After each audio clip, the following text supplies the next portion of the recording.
beberapa faedah. Dari sudut pendidikannya, Allah Ta'ala sebut, tengok dalam ayat kita baca ni, ayat 18 sampai ke ayat 18, 19 lah. Ayat ini tuan tanda ayat ya, panjang kalau nak terjemah balik. Ayat dah ada kat depan. Fihi at-tahziru min hadhihi sifat. Berapa sifat kita sebut tadi? Qad ya'lamullahu al-mu'awwiqina minkum. Sifat munafik menyekat. Sifat munafik mengajak orang jangan ikut Nabi sallallahu alaihi wasallam. Sifat munafik bakhil, kopi angin. Sifat munafik penakut, pengecut. Sifat munafik bahasa kasar, bahasa uduh, suka cakap mulut laser kata orang. Sifat munafik juga tak akan memberi pertolongan. Sifat munafik juga tak beriman. Fa ahbatallahu a'malahum. Kata di ulama tadabbur, fihi tahzir.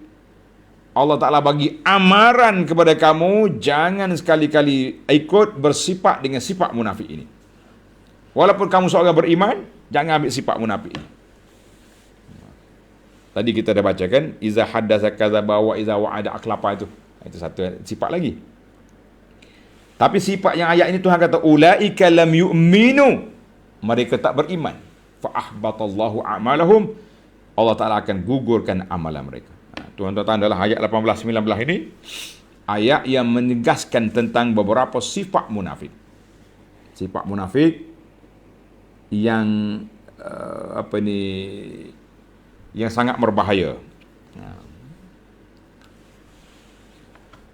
Faedah yang kedua, asyihatan alaikum. Sangat bakhil mereka ini ke atas kamu. Sifat munafik. Hadza syarru ma fil insan. Sifat bakhil ni sifat yang antara sifat yang terburuk yang dimiliki oleh manusia. An yakuna syahihan bima umira bihi. Mereka tak buat bila orang suruh. Syahihan bimalihi, bakhil nak keluar harta. Syahihan fi abad badanihi, bakhil dengan tenaga. Bakhil dengan kedudukan. Bakhil dengan ilmu. Maknanya kata di ulama, sifat bakhil ni sifat yang tercela dalam semua sudut. Orang ada ilmu tak nak mengajar, bakhil. Orang ada harta tak nak infak, bakhil. Orang ada tenaga tak nak tolong orang, bakhil. Orang ada ilmu apa saja pun orang minta tolong, nak minta pandangan saya ni pakar, konsultan sekian-sekian. Nah, isi borang dulu. Isi borang sudah bayar RM50. Kawan tu mari ketal lutut kata orang minta pandangan. Tak ada cakap sini kedai kopi ni. Pejabat, pergi pejabat dia nak masuk pejabat, isi borang RM50, borang konsulting. Bakhil. Dah, macam mana saya nak bayar sewa kedai ni? Kita kata ada orang yang minta pandangan, nasihat, bagi ya sedekah. Ada orang syarikat-syarikat yang nak konsultan tentang perniagaan, tu kita ambil lah bayaran. Ini semua orang mari kena belakang nak ya. Wahai akbar. Ni ana dengar ada seorang makcik dia cerita, dia pergi satu tempat sakit, dia sakit. Pergi satu tempat pusat rawatan yang mereka namakan rawatan Islam. Rawatan Islam. Berapa orang? 10 orang, 15 orang tak silap dalam bilik duduk.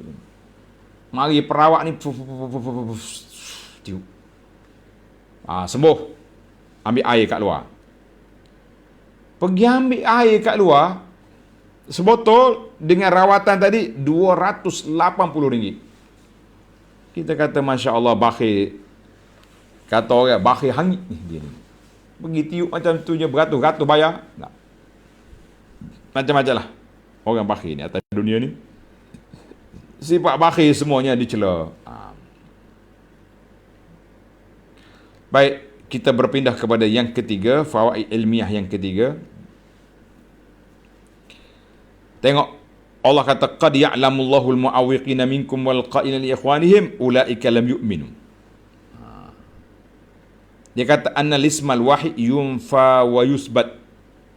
Satu benda tu kita boleh nafikan, kita boleh sabitkan kepada satu orang, kita tengok dalam apa keadaan dia. Kita tengok daripada keadaan. Sebab orang mukmin, orang munafik ni, dia boleh muncul di kalangan orang mukmin, kita kata dia orang Islam. Petang nanti dia duduk dengan kafir, dengan Abu Jahal, dengan Abu lain pula, dia kata dia kafir ketika itu. Maknanya dia panggil spesies sesumpah.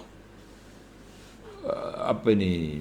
Orang munafik ni spesies sesumpah, dia boleh bertukar watak, bertukar wajah, tukar warna bila-bila je.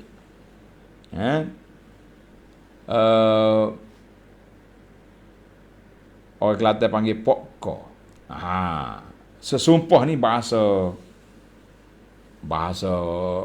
surat, tapi bahasa Kelantan kata pokko. Pokko ni dia duduk atas pokok warna hijau, dia jadi hijau. Dia pergi lompat pokok kuning, daun kuning, dia jadi kuning. Dia boleh bertukar-tukar. Jangan, kita biar ada prinsip dalam hidup. Jangan duduk lompat sana lompat sini. Jadi ayat ini ayat munafik ini bahaya sekali. Dia punya sifat dia. Yang keempat, qad ya'lamullahu al-mu'ayqina, dia kata halumma ilaina. Halumma ilaina. Allah Ta'ala tahu dah perangai munafik ini. Menyekat dan mengajak orang. Jadi Allah Ta'ala tahu segala benda. Yang kamu duk sekat orang pun aku tahu, yang kamu ajak orang pun aku tahu. Mana kita mengatakan bahawa qad ya'lamullah, Allah Ta'ala guna kalimah mudhari'.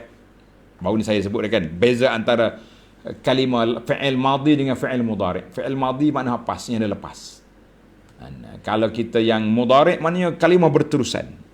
Qad ya'lamullah, Allah Ta'ala tahu daripada dulu, tahu kemudian, tahu yang akan datang, semua tahu lah kau. Maka jangan jadi sifat munafik kamu. Tuhan tahu kita.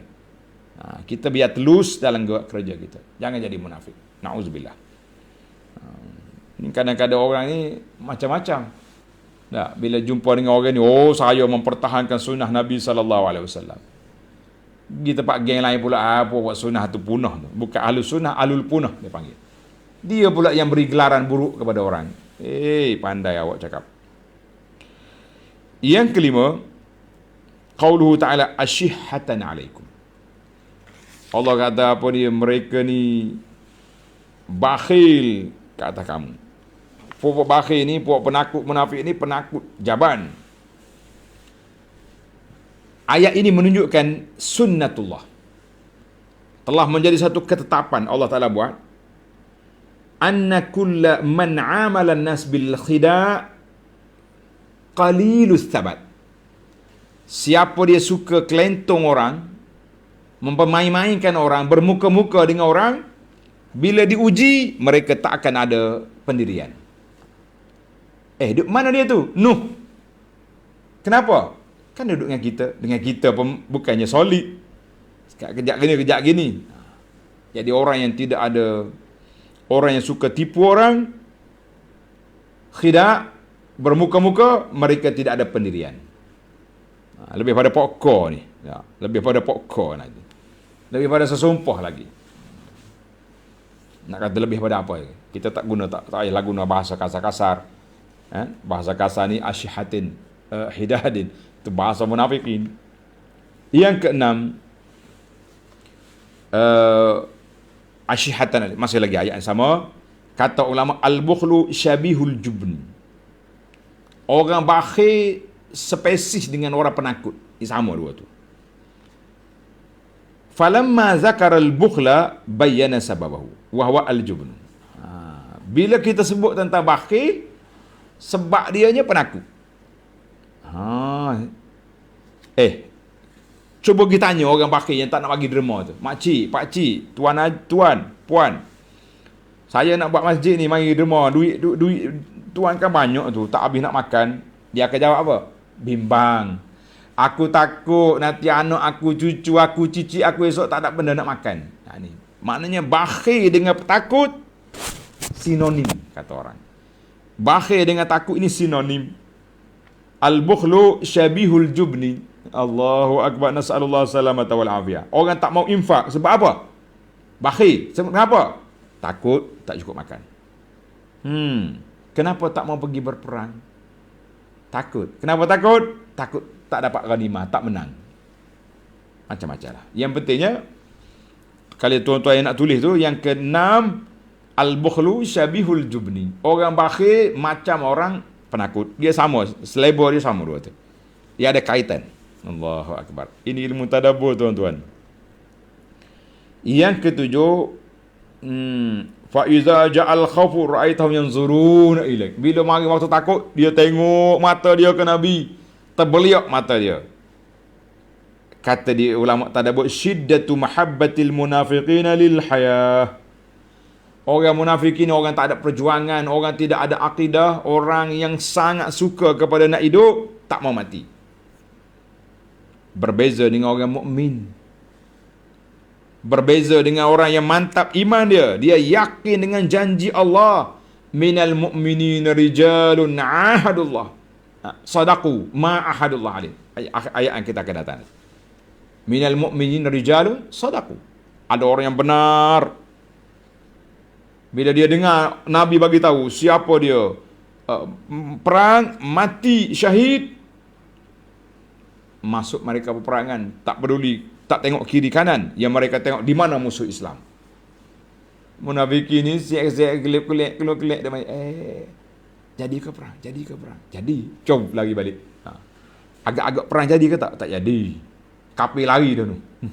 Kita pagi esok nak pergi kutip hantar rapasan. Sah depan duduk. Allahu Akbar. Ini sifat munafikin.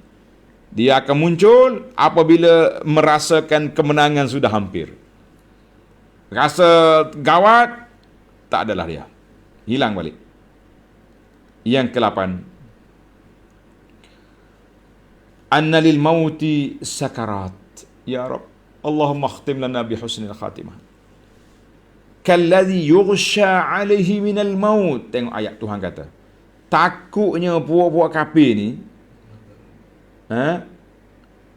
puak-puak munafik ni takut macam orang yang sedang nazak, nak mati. Kalladhi yughsha alaihi minal maut. Orang nak mati ni dalam keadaannya begitu sangat gawat. Kata di para ulama, anna lil mauti sakarat. Allahu Akbar. Mati itu sakit. Habis kenapa orang nak mati tak ada bertempik, tak meraung, kata orang tak menggelumpur. Patutnya waktu malaikat sedang tarik nyawa itu gini, kata orang kata gelepar dia gelepar dah, makna menggelumpur dia. Kenapa dia senyap? Khabar-khabar. Kata orang, kalau sakit sedikit kita masih boleh untuk bagi tahu sakit, boleh bergerak. Tapi kalau terlalu sakit, sakarat, memang dia tak akan bergerak lagi. Allahu Akbar. Ya Rabbi ya Karim, Allahumma khtim lana bi husnil khatimah. Allahumma hawwin alaina sakaratil maut. Ya Allah, permudahkanlah kematian kami dalam keadaan beriman, dalam keadaan husnul khatimah. Kata di para ulama, hadza bin nisbatu lil mautil adi. Bagi kematian biasa, kadang-kadang nampak ada sakarat mati. Tapi bagi orang mati terkejut, mungkin tak ada sakarat. Tak ada sakarat. Mati, contohlah kita kata, contoh. Nasallallahu salamat alaihi. Orang ni sedang bawa kereta, motosikal.